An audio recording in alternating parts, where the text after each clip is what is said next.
So this first thing is basically, I would call it serial music using. There we go. Sorry, I'm a trombone player, so usually I don't have to use a mic. I just play the horn, and everybody's going to hear it to the back of the room.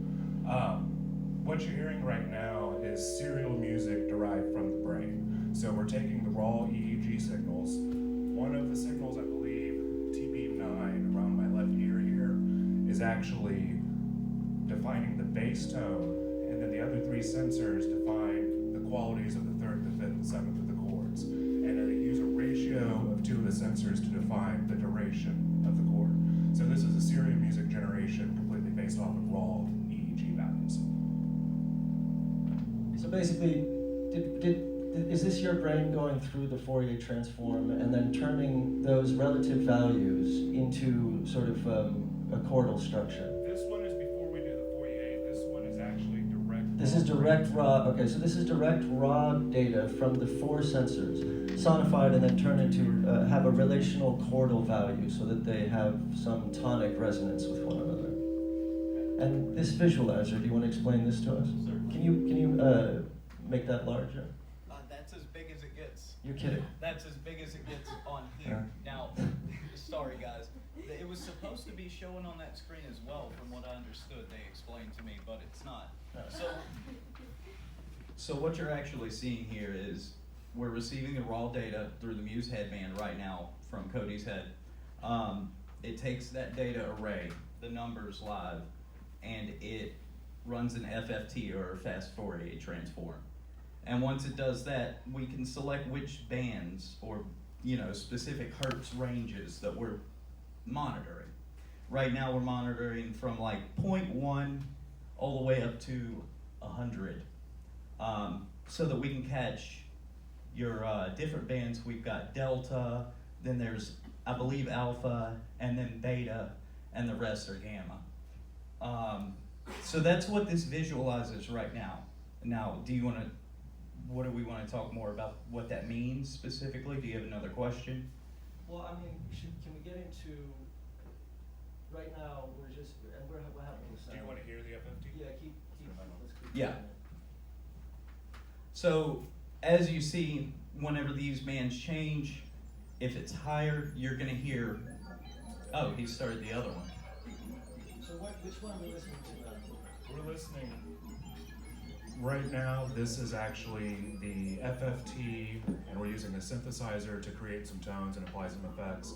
And it's using the brainwave band areas, so delta, theta, alpha, beta, gamma, to determine different values of these frequencies. And if you watch this close enough, you can hear when it starts to spike and change some of these values. Now this thing is very, very sensitive to all kinds of different things. Not only am I picking up brain waves, but I'm also going to pick up eye blinks, jaw motion. There's a lot of things that we actually get here, all originating, of course, from the brain. So I think it counts. Let's just listen to that for a second. That's cool. Good. Cody, come here. Stand still. Calm down. Very excited. He's very excited, guys. You see how it just went straight down? Now, Cody, I want you to do like some heavy math. Now, when Cody's focusing hard or concentrating on something, you can see spikes and peaks. This is indicative of wave activity on his, I believe this is AF7 and AF8. And those sensor locations in the 10 to 20 EEG standard are really the best for capturing your beta and your alpha through the front of your skull there. We got 3 minutes, Cap. I want to pull up both the accelerometer and then also just show the modest control that we have over controlling those waveforms. It's the one in the back. I don't know that it works. That's the problem. So where we're at right now, we're pre-AI at the moment, but the next stage of development is having AI trained on each participant and then multiple participants to sort of try and get a universalized sense of, for instance, F sharp, or whatever note or melody we may be thinking of. and create a universal slider where we basically create an isolation of the static of frequency that the universe basically is, and that the mind is basically impeding, and have it slide across that static to produce melodies, if that makes sense. So you can almost imagine the world as an infinite chorus or an infinite orchestra, and you have the ability to zoom in and slide across any participant in that orchestra and thereby produce melody, produce songs, and so forth. So can we just see a little bit of, what you got? Can you control this to some extent? Yeah, 100%. Because of the sound issues, I might have to do this on my computer without the visualizer. Well, one second. Oh, we're into this. There we go. Oh, this is my favorite image. All right, so I'll go ahead and set up the thing. This is a topographical map of the EEG waveforms over time. This is the EEG data coming in live and representing it across a 3D topological height map with colors that indicate contrasting values from 0 to 1, so that we can historically collect data and see the changes over time, so that we can compare, was this wave higher or lower? Then we take that and we'll eventually pipe it into an, we're looking at a convolutional network. We're gonna run P300, which will extract something called evoked event potential. And whenever you find that and run it through the machine learning, it learns what happens whenever you're exposed to a stimulus, or what happens when you think a certain thought.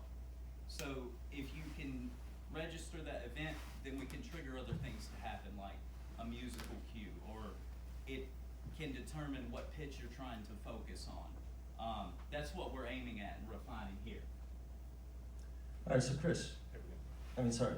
Cody, Oh, yeah. can we try and see you raise and, Cody, you want to do it? Cody's the master, right? We gotta do two things here real quick. Hey, Chris. Yeah. Run EEG Viz. Go ahead and close down. EEG Viz is running. It Is is. how dedicated are they to shave their heads so that they can be Yeah, better at this? I shaved my head yesterday just for this. I'm very proud of my long hair. If you've ever seen me play harp, you'll know that I have about, chest length hair here. All right. One moment. Okay. One more, almost. But it had to go for science. Just about there, At least you cut your beard. Yeah, gotta keep the beard, man. I look like a dwarf. Who doesn't want that? Like, I look like I'm straight out of The Hobbit. Yes, you do. Okay. You're plugging so something else in, so we're hearing sound? He's getting the audio going, but Okay. I'm gonna demonstrate focus. Okay. All right, so this data represents all 4 of the bands. There we go. All right, all 4 of the bands coming through at once. We're focused on this one right now because gamma indicates a lot of high activity from bands 30 to 100. And it's easy to see. The yellow indicates activity, blue indicates less activity. And it's gradient from that. You can see the peaks over here. I'm rotating it now. This is the front. As it feeds in, you see it slide across. So when you see more yellow, there's more activity. Now I'm gonna calm down and try to make it as blue as I can.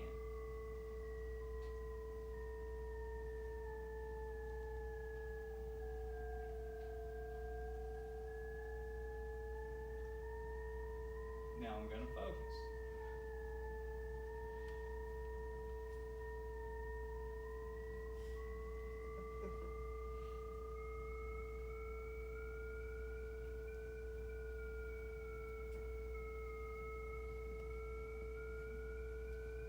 And now calm again.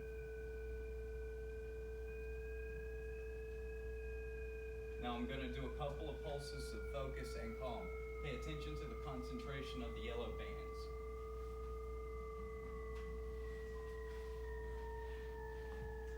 See these more distinct lines.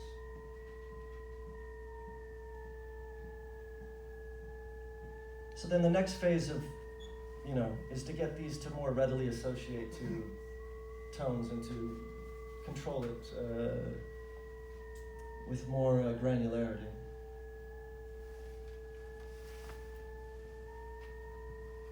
I like these mountain ranges so much. Okay, so what we're demonstrating here is that you can, right.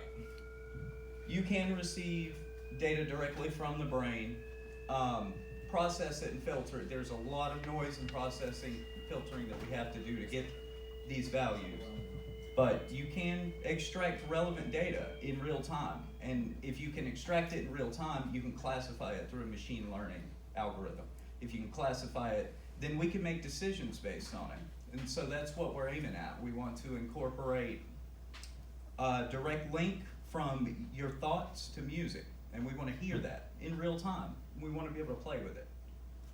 Yeah, and one thing we didn't get to show, but we have to get off stage, is just the inclusion of accelerometer, body motion, all these things. Our body is also music. So at first we really wanted to isolate the brain, but then we started thinking, wait a minute, but you move to music, and that should be incorporated, and so on. So that's what's up next.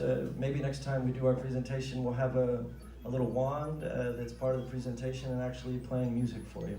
So thanks so much for being here and letting us do this.